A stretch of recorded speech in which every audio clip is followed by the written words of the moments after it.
అమ్మా? Ready sir.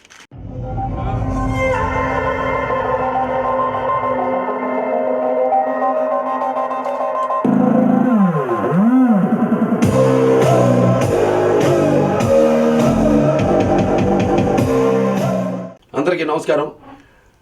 Andhra Pradesh Telangana ప్రజలందరికీ నా హృదయపూర్వక కళాభివందనాలు తెలియజేసుకుంటున్నాను. అలాగే వినాయక చవితి సందర్భంగా మీ అందరికీ నా వినాయక చవితి శుభాకాంక్షలు తెలియజేసుకుంటూ ఆ వినాయకుడు అందరికీ అష్టైశ్వర్యాలను, సుఖ సంతోషాలను, కీర్తి ప్రతిష్టలను, భోగభాగ్యాల్ని, ఆయురారోగ్యాల్ని, సిరి సంపదల్ని, అలాగే సంపూర్ణ ఆయుష్ని ప్రసాదించాలని మనస్ఫూర్తిగా కోరుకుంటున్నాను.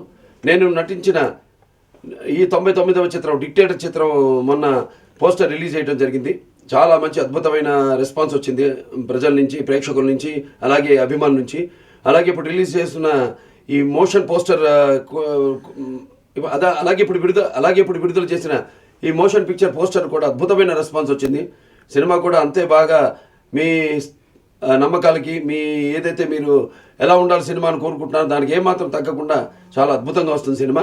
తప్పకుండా మీరు అనుకుంటున్న స్థాయికి ఈ చిత్రం చేరుకుంటుందని, మళ్ళీ మనకి మన రికార్డులను మనమే బద్దలు కొట్టుకునే స్థాయికి ఈ చిత్రం వస్తుందని మనస్ఫూర్తిగా మీ అందరూ తెలియజేసుకుంటూ, మీరు చూపిస్తున్న ఈ ఆదరణ, అభిమానమే నాకు శ్రీరామ రక్ష.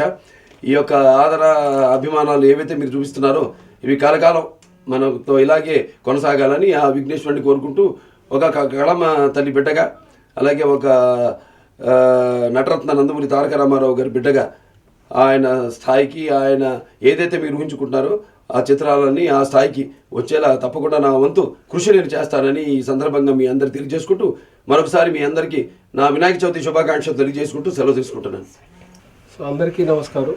నిన్న మా డిక్టేటర్ మూవీ పోస్టర్ రిలీజ్ చేసిన తర్వాత అందరూ చాలా మంచి రెస్పాన్స్ ఇచ్చారు. సో ఈ వినాయక చవితికి మా నందమూరి బాలయ్య బాబు అభిమానులందరూ కూడా చాలా ఆనందంగా నాకు ఫోన్లు చేసి చెప్పడం చాలా హ్యాపీగా ఉంది. సో ఇప్పుడే ఆయన చేతుల మీదుగా మోషన్ పోస్టర్ కూడా రిలీజ్ చేసాం. సేమ్ ఆ పోస్టర్ లాగా దీనికి కూడా అంత రేంజ్ రెస్పాన్స్ వస్తుందని ఊహిస్తున్నాం. సో సాయంత్రం మేమందరం గణేష్ని దగ్గరికి వెళ్ళి ఒక సాంగ్ని కూడా రిలీజ్ చేస్తున్నాం. సో ఈ గణేష్ మహారాజు ఫంక్షన్ చుట్టూ మా అన్నీ రావడం అనేది మా అదృష్టంగా భావిస్తున్నాం. తప్పనిసరిగా ఈ డిక్టేటర్ సినిమా ఫ్యాన్స్ అందరూ ఏ రేంజ్లో అయితే ఊహించుకుంటున్నారో ఆ రేంజ్లో ఉంటుందని, దానికి తగ్గట్టుగా మా టీం అందరూ పనిచేస్తున్నామని చెప్పి నేను అనుకుంటున్నాను. Thank you very much.